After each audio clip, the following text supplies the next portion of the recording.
Às vezes você pode estar se sentindo sozinho, desamparado, achando que não tem ninguém por você. Em breve nós vamos estar disponibilizando um número aqui para você estar conversando com nós. Se você está se sentindo sozinho, está achando que quer desistir, não é hora de desistir. Nunca é uma opção desistir. Precisamos estar juntos sempre. E é por isso, meus irmãos, que estaremos lançando um novo projeto, onde iremos nos aproximar mais de vocês.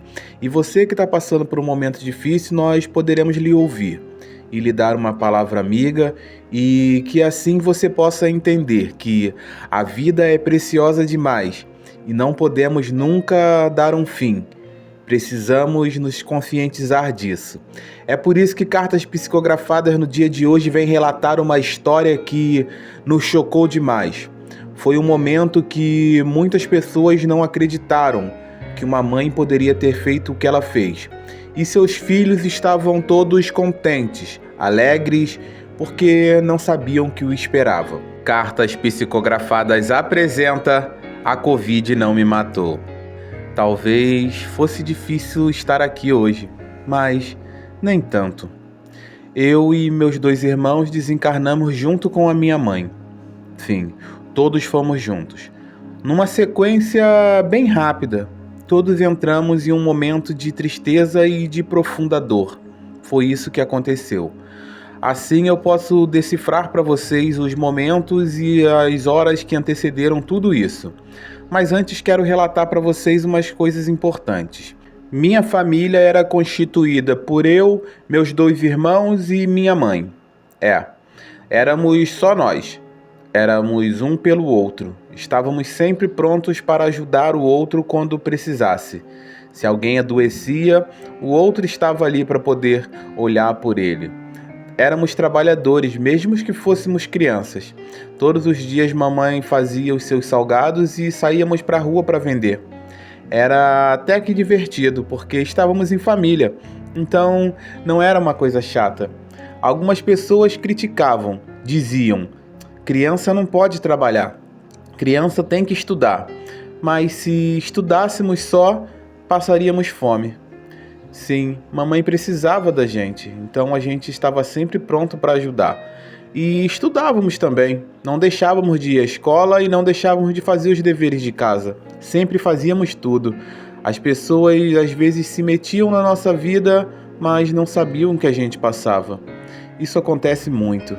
Desse lado eu consigo enxergar e ter uma visão melhor de tudo o que acontece.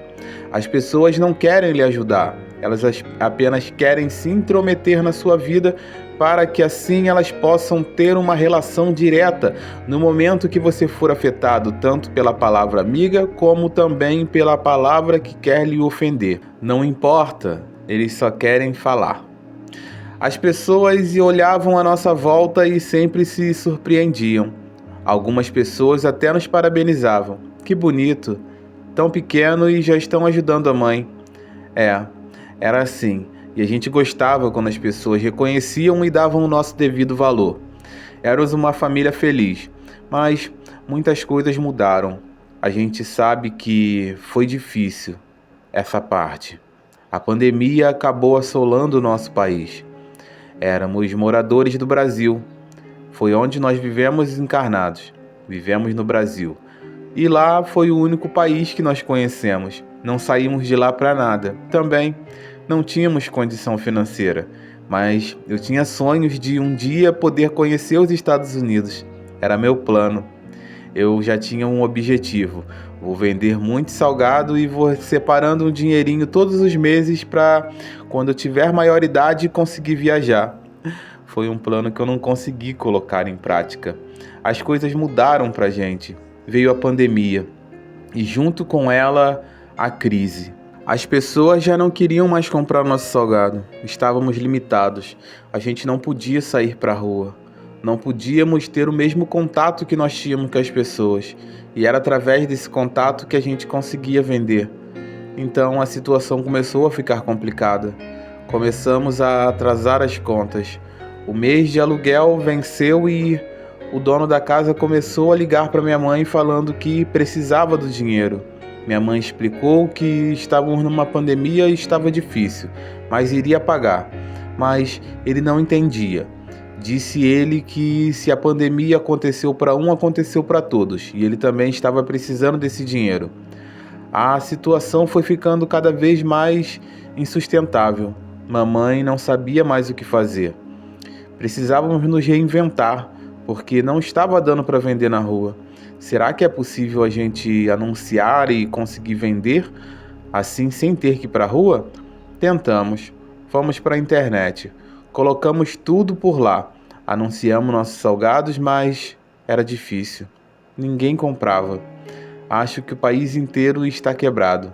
Ninguém tem mais dinheiro para nada. Foi difícil. Foram meses de dificuldade na minha casa. Tentamos sobreviver o máximo possível com as coisas que nós tínhamos. Chegou um momento que a única refeição que a gente tinha foi trazida do material que a gente tinha para poder fazer os salgados. A coisa ficou feia. Mamãe teve que usar o material que nós tínhamos guardado para fazer salgados para vender, para nos alimentarmos. E a primeira coisa que eu perguntei minha mãe foi: "Ô mãe, e depois, quando a gente conseguir vender novamente?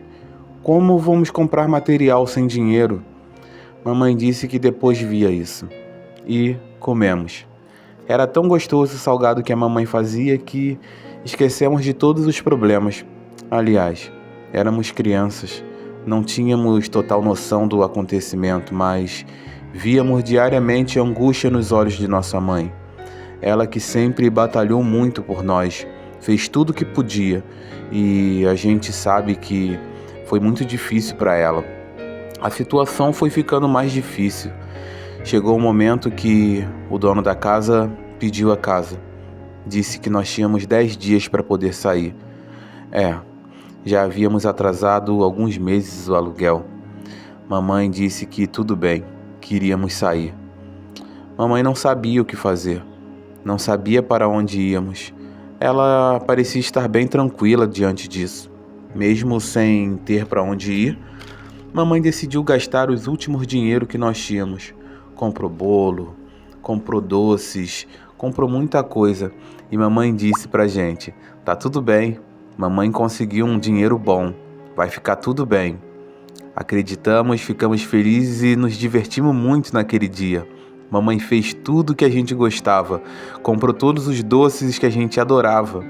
Achamos que tudo ia ficar bem agora. Começamos a ficar felizes, sorrir contente novamente. Seríamos novamente uma família feliz. Mas não era isso. Como se fosse um corredor da morte, mamãe realizou o nosso último desejo. Sim, sem sabermos que era isso que estava acontecendo. Foi um dia muito feliz para todos nós. Foi um dia que eu não esquecerei. Mamãe fez o nosso dia muito feliz. Mas faltava pouco para esse dia chegar ao final e tudo se transformar. Foi assim que nossa vida chegou ao fim. A felicidade constante. Mamãe disse: "Tenho um último pedaço de bolo. Vamos todos comer ele e vamos dormir, porque hoje foi um dia muito cansativo."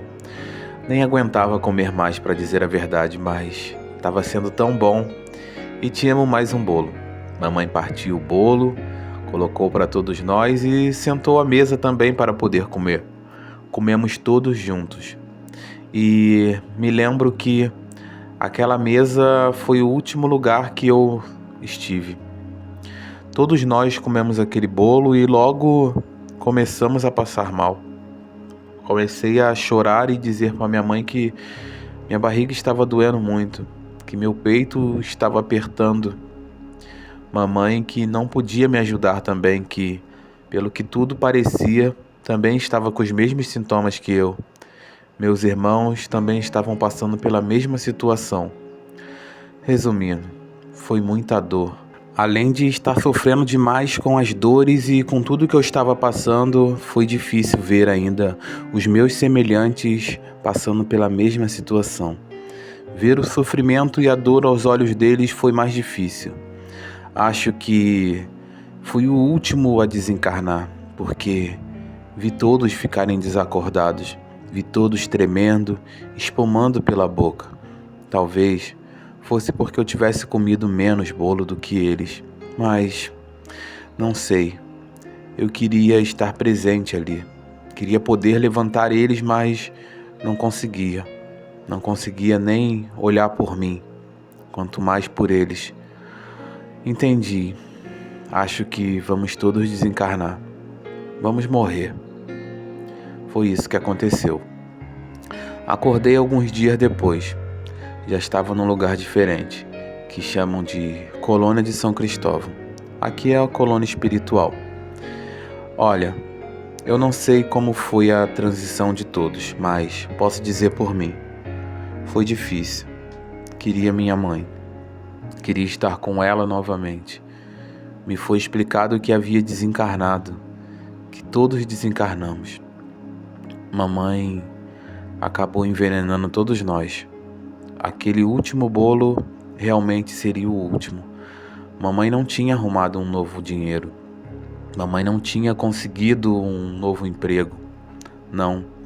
Mamãe gastou seu último dinheiro tornando nosso dia agradável, pois seria o último dia que estaríamos vivendo no plano carnal. Foi isso que aconteceu. Mas, mesmo assim, sinto muita falta da minha mãe. Queria estar com ela. Indaguei. Me disseram que não seria possível naquele momento, pois mamãe não estava ali. Não estava na mesma colônia. Olha, entendi. Mamãe está pagando pelo que ela fez. Até hoje, no momento que dito essa carta, junto dos espíritos, mamãe não está aqui. Mamãe permanece no umbral. Já se passaram alguns anos, mas mamãe ainda não se arrependeu do que fez. Mamãe acredita que foi o melhor, que não deveríamos sofrer e morrer de fome. Mamãe deu um fim na nossa vida, porque não teríamos como nos sustentar. Então mamãe decidiu acabar com tudo, tirar e livrar a gente de todo sofrimento, de todo esse mal. Foi assim que ela pensou, e ela pensa assim até hoje. Mamãe cometeu um crime. Ela tirou 4 vidas, contando com a sua. Por esse motivo, ela se encontra no umbral. Mamãe precisa entender que o que ela fez foi errado. Não importa o tão grande seja o sofrimento no nosso plano carnal. Precisamos aguentar. Se tivemos uma oportunidade de viver encarnado, foi porque precisamos passar por todas essas provações. Deus nos dá a vida para que possamos nos arrepender de algo que fizemos numa vida passada. Mamãe talvez vá sofrer muito numa próxima encarnação. A vida continua, meus irmãos. Estaremos juntos novamente. E um dia estarei reunido novamente com toda a minha família.